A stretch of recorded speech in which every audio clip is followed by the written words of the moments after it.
Hello guys, ayan. Malamig ngayon, 'di ba? Sobrang lamig, grabe.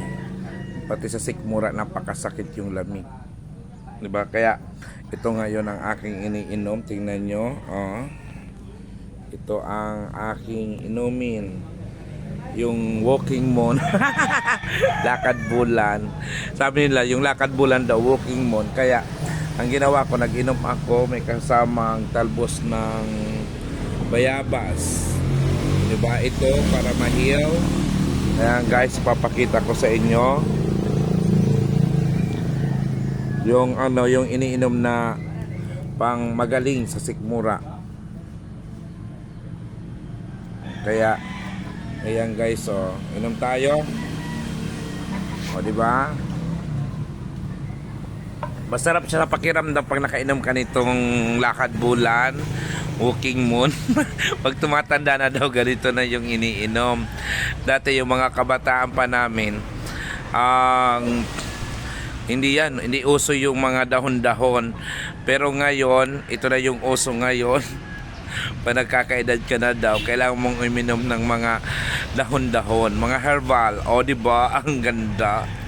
Kaya ako ngayon, every morning, iniinom ko po is, hindi na ako nagka-coffee. Ang iniinom ko is yung lakad bulan, yung herbal, masarap kasi sa pakiramdam, then yung bayabas. Pinagsama ko siya, lalaglan ko yan siya ng mainit na tubig. Ayan guys, oh. Yan yung iniinom natin. Mapakla siya pero masarap siya pag nasanay ka na. Kaya kasi bibili ka pa ng kape, magkano ang kape? O minsan, yung yung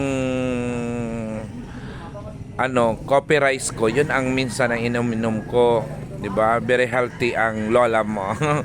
Kaya sa lahat po, maganda pong inumin ang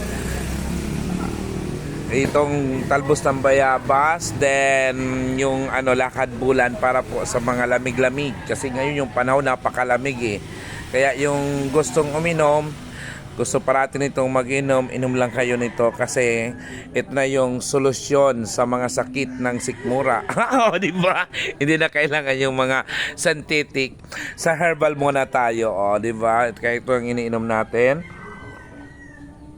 Kaya yung gustong uminom, try nyo pa every morning. Pagising nyo, yun ang iniinom nyo para maganda sa ginhawa. O, di ba? O, laban. O, kaya guys, inom lang ng dahon ng bayabas and dahon ng lakad bulan, yung walking moon. Okay. Thank you.